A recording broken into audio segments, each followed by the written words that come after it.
Hey, if you're a 7 or 8 figure entrepreneur still doing your own sales call, this video, it's actually going to change everything. The sales hat is killing your business. Guys, if you don't know me, my name is Robbie Summers. I've personally closed over $100 million in high ticket sales, trained thousands of salespeople over my life, and I did it all by breaking the number one rule every sales guru teaches. Most entrepreneurs think more experience makes them better at sales. That's a lie. I've watched business owners do sales for 10 years and stay mediocre the entire time. Here's the problem. You're confusing activity with expertise. You think because you've done 1,000 sales calls, you're an expert. But expertise doesn't come from doing more work. It comes from closing the loop. Action, feedback, correction, repeat. Most entrepreneurs never close that loop. They just keep doing the same sales calls over and over, same mistakes, same objection they can't handle, same deals they lose, and they wonder why their close rates never improve. Let me give you 3 facts that prove why this matters. First, research shows that experience and performance barely connect in most professional fields. You can do something for a decade and still be average because the environment never forced you to improve. You got busy, not better. Second, there's a massive difference between kind learning environments and wicked ones. Kind environments give you fast, clear feedback. Wicked environments give you delayed, noisy feedback. Business is wicked. You can close a bad deal and feel like a hero. You can lose a great deal and think you failed. The market lies to you constantly. Third, expertise is way more narrow than people admit. Being great at selling one offer doesn't mean you're great at selling another. The cues change, the objections change, the buyer psychology changes. Your experience doesn't transfer like you think it does. Here's what this means for you. If you're still the one doing all the sales calls, you're stuck. You can't scale. You can't step back. You can't work on the business. And worse, you're probably not even that good at sales anymore because you're operating in a wicked environment with no feedback system. You're learning the wrong lessons with high confidence. Let me tell you a story that proves this. I was working with Russell Brunson back in 2011, 2012, even before ClickFunnels, and Russell was getting known, but he wasn't huge like he is now. And I had a guy on the phone who wanted to join our high ticket program. But he said, I just got to talk to Russell for 5 minutes first. I just want to make sure you're really with Russell Brunson and that you're not trying to scam me out of anything. So I went and asked Russell if he'd hop on, and Russell spent 5 minutes with this guy on the phone and talked him out of buying. And here's what happened. Russell loved his product so much he couldn't help himself. He started explaining every detail, every feature, every widget, and the guy got confused. Guys, a confused mind always says no. You fall in love with your baby. You want to tell everyone the height, the weight, the eye color, but your prospect just wants to know if the baby's healthy. 10 toes, 10 fingers. Mom's all right, baby's all right, cool. When you over-explain, you lose people. You drown them in technobabble, and they check out. Now, you might be wondering if this applies to you. Maybe you think your situation is different. Maybe you think you're the exception. You're not. I had another friend, Steve Larson. Steve is a genius. But Steve, gosh, he loves his products and services so much. And so I started doing sales for Steve. Things were going great. Then there were some struggles with the lead flow. Steve's team said that they'd take the leads back over. I said, okay, cool. 4 months later, they called me back and they said they didn't love doing the sales. Could I help out? Next day, I jump on and talk to the first client and make a $50,000 sale for him. The entrepreneur gets so tied up doing their own sales that they forget what actually sells. People don't buy based on your logic. They buy based on emotion. They don't refund because you fulfill, because it's logic, because it works, but they stay with you they start with you because of emotion. When you sell the first time, you've got to get that emotional connection. And so often entrepreneurs skip the emotional side of things and what your goods, your products, or services will actually do for them. They go straight to technobabble and lose the sale. Guys, I learned this the hard way when I was working in high ticket sales in Utah. This is 2002, 2003. I was working on an account, a guy named A.D. Kessler. He's the guy that taught Carlton Sheets and Rob Kiyosaki and Robert Allen and the whole movement of like low or no money down real estate. But it was all in this Glengarry, Wolf of Wall Street style call center. It didn't work.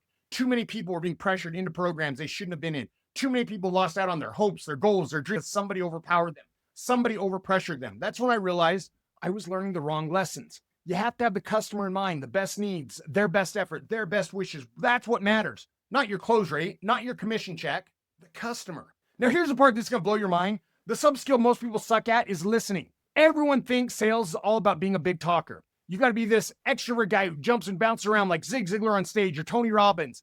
I can put that hat on and I can do it. I can bounce around. But when I'm on a sales call, I'm asking questions and listening. If you spend your time listening to people and asking them questions, everything changes. Look at your sales calls. Guys, I hope you're recording all of them just for your protection and for no other reason. But if you look at how much your salesperson is talking compared to your client, 50-50 is too much talking on your salesperson's part. It should really be 70-30, 80-20, the customer, the client talking 70-80% of the time. All that your salesperson is doing is guiding them, being a trusted consultant, a guide, and helping them to get through the fear of making that investment. Listening is critical, not just in sales in general, but so many people are dying for the ability to be listened to. I told my sales team this one time and I said, hey, guys, try asking somebody a question and see how long you can go without commenting or talking. The only thing you can do is ask a question. And that night I was with my son, Dylan. He was 16 or 17 years old at the time. And we were just leaving my parents' house. It was about a 45-minute drive. And I asked Dylan one question. Now, Dylan's 16, 17-year-old boy. We all know how much they talk. We're going down my parents' driveway, 45-minute drive home. I asked him one question and I shut up and I listened. Dylan talks for the entire time. And just as we're pulling into the neighborhood, I haven't said a single word for 45 minutes. He looks at me and goes, Dad, thanks for talking with me. I really love and appreciate that you spend this time with me and that you talk with me. I did no talking. All I did was listening. But all of a sudden, Dylan says, thank you. I love talking with you. Such a critical skill listening is, and it's amazing what it will do. And if you're not doing it in sales, you're missing out. Now, here's the dangerous part about wicked environment. Sometimes you get rewarded for doing the wrong thing and it screws you up long term. I remember being in a terrible environment in Utah. There were probably 200 people on the sales floor. There were a lot of drugs. Think of Wolf of Wall Street. I had to go into the bathroom, crawl under the stall, undo the lock, and help somebody because he had passed out from drugs and was dying. They had to put the defibrillator on him. It was crazy. It was awful. He was a top sales guy. It rewarded the wrong behavior and you attract the wrong people. So that's why it's so critical to match the culture of who you are with your team. So here's what you got to do instead. Stop thinking about you getting better at sales and start thinking about building a system that creates expertise. The first real sales system that I ever built was based on something that I called ART. Ask questions, restate what the person has said, and transform the dialogue into action. If you do that in every single part of your sales process, it's amazing what's happened. And I wouldn't say just in sales, communication in general. If you're dating and you ask questions, restate, and transform into dialogue, you're going to have the prettiest guy, the best looking, whatever it is, you're going to have what you want. If you do that in your marriage, ask questions, restate, and transform dialogue into action, your partner is going to be so happy with you. Your salespeople are going to make more sales and help out more people. Guys, nobody cares about your product. Do you hear me? Nobody cares about your widgets, your digits, your doodads. All they care about is what the product is going to do for them. At the end of the day, when I get into the sales process, the only thing I'm doing is finding out where somebody's at. I've got to have a starting point for this marathon that we're running, we're going to get them to. And I can't run a marathon without a starting point. The finish line is great, but if I don't know where I'm starting, and so I dig and I feel the pain and what they're struggling with and where they need help. And I find out all about that. And then I find out where they want to be, what their hopes, their goals, their dreams are. And then I just ask them a question and they bridge the gap for me. It was so funny when I was working with a client, Bud Heaton. His attractive character is a guy named Doug Andrews. And Doug was like, Robbie, what kind of videos can I do to tell about our goods and our products and our services? And Bud jumps in, and I've known Bud for about a decade now and just barely met Doug. Bud goes, Doug, the thing that's really interesting about Robbie is that he just asks some questions and the people sell themselves on why he should take their money. What a different mindset, because they're so sold because I've just guided them down a path. And so I find out where they want to be, where they're at, where they want to be, and what it looks like to drive in an RV around the country, have their kids' college education taken care of, travel, all those things. And then I ask them what's holding them back from getting there. And if they need help with marketing, real estate, investing, whatever it is, I ask them how our goods, our products, our services can get them to the next level. And that's what I do. I solve the problem. It's so funny when that happens that I don't have to have all of the details. I don't have to have all the knowledge of the goods, the products, and the services. Back to that same client with Bud Heaton and Doug Andrews. I'd been working with Bud officially for about a month when this story happened. And Tyler, my business partner, and I were sitting at the office and I said, Tyler, we've sold over $100,000 worth of IUL products. I'm not even sure exactly what an IUL is. What kind of insurance product is that? And so I went to ChatGPT, said, tell me what it is in a 5th grade understanding.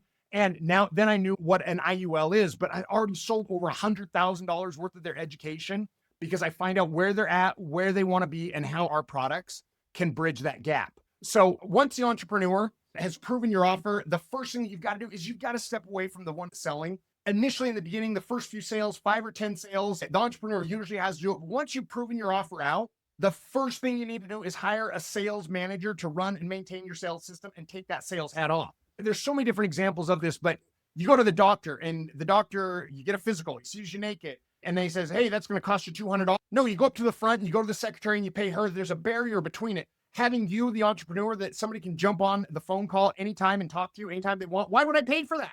I can just get on a sales call with you and get all the help, all the answers. I talk to a salesperson, and that creates the ability for you to be able to do a better job with your team. Guys, if you're the best closer on your team, you're blocking your own path. If you're the best closer on your sales team, you are choosing to keep your business small. If you choose to continue to be that salesperson, you're not going to grow. My motto is this: the ABCs of sales is always be caring, not always be closing.